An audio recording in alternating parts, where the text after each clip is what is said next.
अस्सलाम वालेकुम, मैं आपकी होस्ट मुस्कान। आप देख रहे हैं सोच न्यूज़। कराची से रिपोर्ट कर रहे हैं रमज़ान राज पर। UC6 शेरशाह गलवाई के सदर दाऊद शाह, जनरल सेक्रेटरी अख्तर गुल यूसुफजई और तंजीमी साथियों की जानिब से UC ऑफिस के इफ्तिताह की पुरवकार तकरीब मुनक्किद की गई।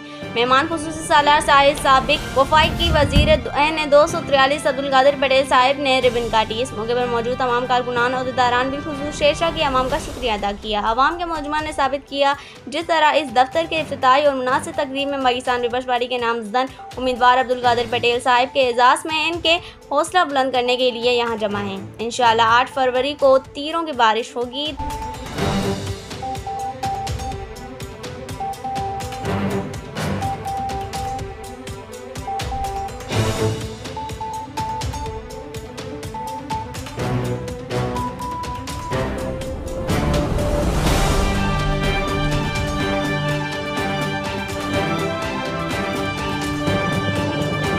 इस वीडियो को लाइक करें, हमारे चैनल को सब्सक्राइब करें और बेल आइकन जरूर प्रेस करें हमारी न्यू वीडियो सबसे पहले देखने के लिए।